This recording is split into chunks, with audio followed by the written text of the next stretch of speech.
Pero mukhang this is it. Diversion doon sa gilid. Okay, bandang gilid. Meron ba sila makikita? Nag-jump James in Banks! na Falling Star muna pa si James Sock naman. Nandiyan na naman si Barbell with the Phantom Steed. Kaso medyo madadali ng mga bursting fire with the starting turret na magagaling dito. Kaya Ogan and Few. Andyan ang Turtles Bussons. Masusustain ng damage. Pero wala sila mag-give back pabalik. Habang yung Turtle ay babalik na nga lang din. Medyo marireset. All end dito para sa Team Falcons. Makuha ni Caltizi yung pagong. And that's going to be somewhat of a successful take para sa Team Falcons. Pero babalik, U-turn, swerving. Lahat na pwede maging violation, ginagawa dito na Kekedot. Oo. Pinakamalawang lang violation niya rito yung mamangga eh.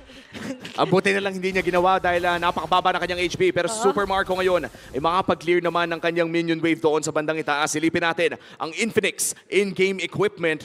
Ito na ata yung maagang power spike, no? Para sa isang Leomord, yung Hunter Strike na lock-in. Dahil dyan na lumalabas yung napakabilis na movement speed, especially kapag low HP na yung mga kalaban. Yep. Honestly, pantay yung game natin ngayon kasi pareha sila may power spike. Lalo na online na rin yung Suyu tsaka yung Harit. Pwede nang gamitin dito ng Team Falcons yung kanilang Harit on the side of Super Marco on the side of Team Falcons. Pero si Chobsky tsaka si Kekedot, grabe yung gapang sa mapa. Tsaka yung timing din dito ng momentum and decimation assault, yung Leomord ni James Banks, is everything talaga.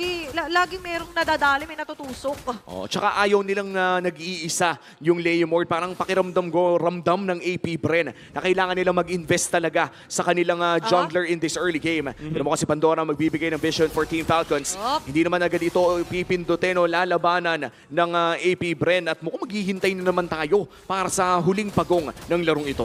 Aga rin naman tatauhan to later on ng Team Falcons. Pero looking at the gold leaders, lamang pa rin dito yung dalawa, gold and jungler for AP Bren. Oo, halos din na kasi nagpa-farm yung dalawang XP laner and Team Falcons. Dahil sa ginagawang gapang dito ni Chobsky at ni Kekedot, hindi basta-basta makapwesto yung kanilang ibang members. Kaya naman parang naghahati-hati din sa gold yung farm dito ng Team Falcons kasi kailangan nila i-cover yung kanilang mga cores. 5 miyembro ng Team Falcons ang umabate sa may bandang taas. Makakabasag pa sila ng tore. Somehow, dun sa may bandang baba pala, nakakapag-push din si Der. At ang ganda ng ginagawa ng both teams ngayon, napaka-safe ng kanilang movements around the map. Laging may backup kung sakaling may dadating. And higit sa lahat, mukhang may ito, daring play na to, diversion play. James Banks nasa likod ulit. Alam niya kayang nandyan si Super Marco. Pwede siya magtabag dito ng Phantom Steed kung sakali. Si Caltizi ka lang magkikitarget. May pangalan din doon sila Super Marco. Oh! Makakayanin nila na sustain yan. At makakagatin na pagpatay. Super Marco with a double kill. At the same time, nangalang din doon sa may bandang gilid. May chase. May chase na manadala. Ayaw po rin sila Pandora. Nandyan nangalan din ng mga bala. Pinakulaman na Dead Zone Neta. Shizu with a killing spree. Even though nakapwesto si Super Marco, yung isang dash ni Leomord, sinama niya magkasabay si Caltizi at Super Marco. Alam mo yung parang binit-binit ni James Banks yung dalawang core ng Team Falcons. And even though nakarangan naman nung badang dito yung Leomord, yung follow-up na andun na mula kay Shizu. Yeah, and by the way, double kill for Shizu. Pares silang S. Malalakas pala mga gold laners na S yung simula ng pangalan. Oo, and for James Banks, no, dinala na naman ni Chobsky with that diversion play. 3 beses na ata nilang ginagawa yun. In fact, the game-winning play from game number 2 ay ganun na ganun din. Tila ba'y nahahanap nila kung nasaan yung gold laner sa mga ganong klaseng laruan. Tsaka saktong-sakto yung intay ni James Banks kasi nakita niya ginamit yung Queller naka-hold so isang dash lang yung meron dito si Caltizi samantalang 2 naman yung nag-i-exist para kay James Banks. Diversion play muli. 3 ang nandito nagtatago. Si Ogwen ang kanilang matatali! Shizu with a mega kill. At ngayon makakaangat pa ang AP Bren ng gusto. Teka lang, tuloy pa yung team fight. Ito na yung sagasaan nila Pandoria ang gante. Kaso nga lang, oh my goodness! Makakalusot pa. Shiro with a stoppable kill. Nakaligtas pa siya doon, making it a double kill. Boom! At gagawin pa nating triple kill for the Silent Kid. At ngayon si Caltizi ang next target plus a turret here on the middle lane. Oh my goodness, Kumpletong James 5 Banks. pa rin ang Hive dito. Humugot na naman ng moves. Si James Banks, patay na siya eh. Isang kalabit na lang pero yung shield na nakuha niya sa kanya first kill yung nagpabuhay sa kanya.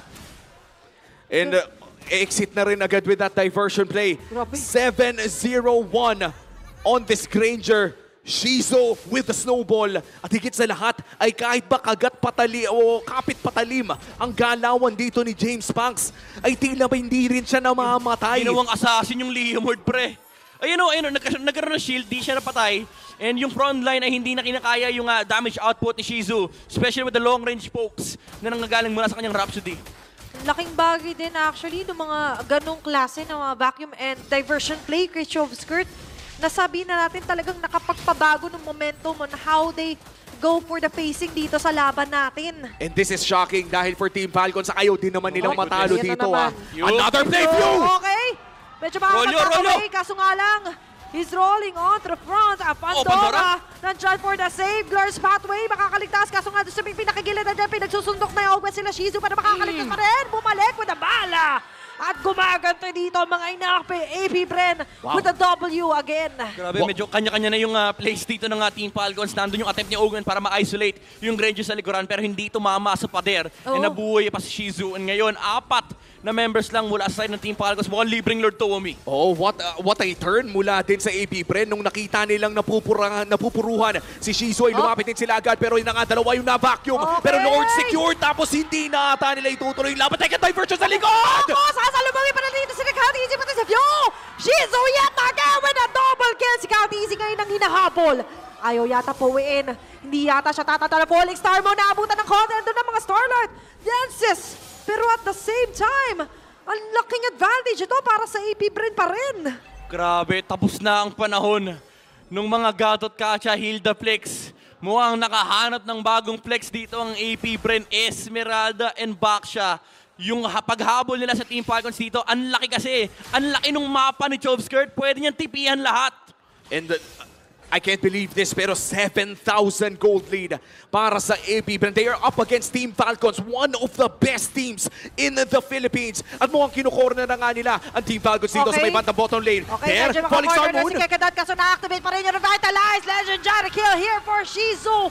4 ang miyembro matitira para dumepensa. And the Diretso ball? lang ang tingin. It's a do-or-die situation. Giving it their best. They want to take flight. Tuloy-tuloy pa rin ang pag-abate dito nila Kekadat. Kaso nga lang sa kapalit ito ay kanyang buhay. Makakadepensa successfully doon ang Team Falcons.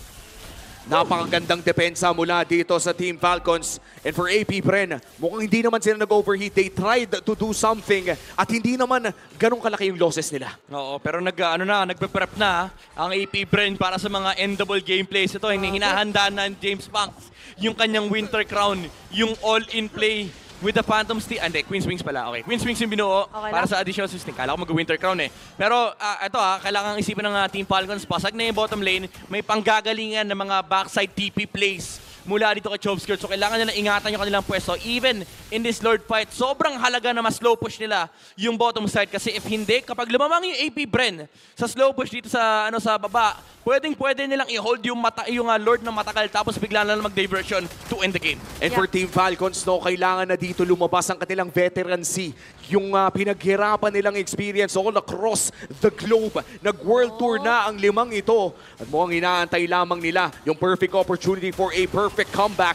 Pero mananakawan pa rin sila ng kanilang purple buff. 40 seconds bago lumabas ang ating pangalawang Lord ng larong ito. At mukhang naghahanap na naman ng proactive play si Skirt on this Louis. Nakapag-world tour man kayo.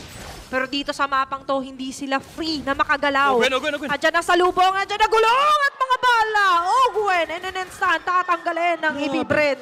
Binangga lang nung Baksha tapos sumalubong ng Phantom Steed. And ang isang Death Sonata na wala ang kanilang mga members. And if ikaw naman ay fan ng AP Bren, isang malupit lang na diversion mula kay Skirt ang hinihintay mo. Ito na yun, the third or rather the second Lord of the game. At mukhang si Keke ito magbibigay ng vision para sa kupunan ng AP Bren. Si Pandora naman ay nandyan din lang sa Keke. Grabe naman yun! Yung sagasa, sabay barrel strategy para dito sa AP Bren. Hit and run eh.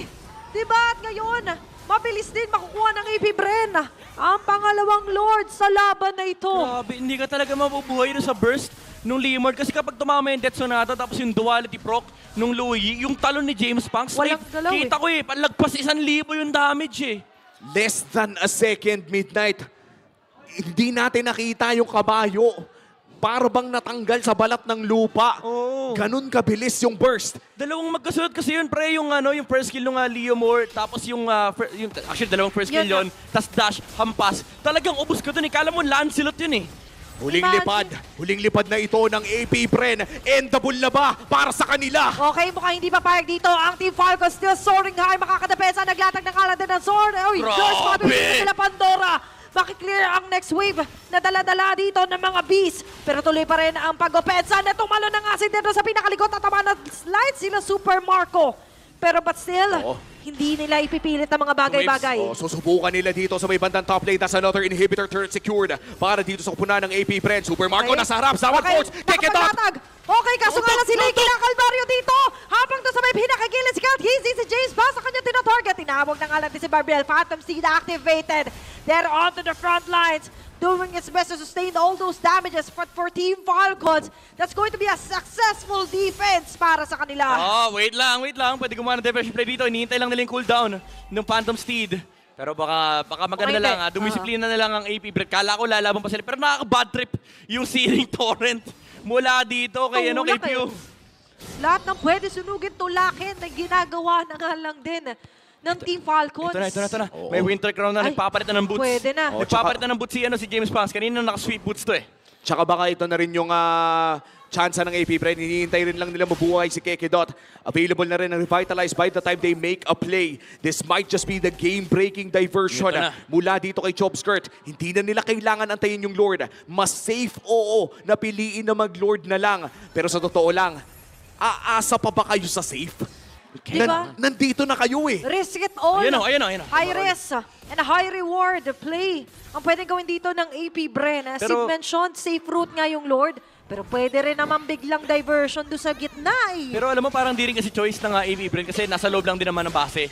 Yung Team Falcons, hindi na sila lumalabas. Ayaw nila malason ng diversion play mula dito kay Chopskirt. So baka makakita tayo ng Free Lord na naman. Yeah. For AP Bren kasi even yung batang hindi na pwedeng sumilip, yung Hylos napapag-glory pathway lang, ito may immortality na, so kahit paano may second layer of life para kay Ogwen.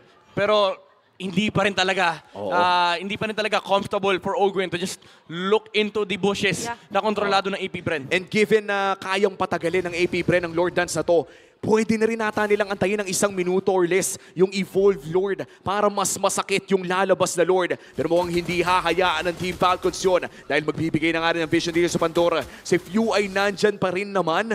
And ito maganda yung angulo ng Team Falcons dito for a possible play pero na-check push with the Death Sonata. Tsaka kailangan nila balikan yung wave sa bot kasi baka pag nagpakita yung Harit sa middle lane, mag-diversion, pababa, endable yan for AP Bren. Medyo hati yung magiging attention dito for Team Falcons. As you mentioned, lagi silang kailangan may mata sa likod na nagde-depensa, nag-clear ng wave.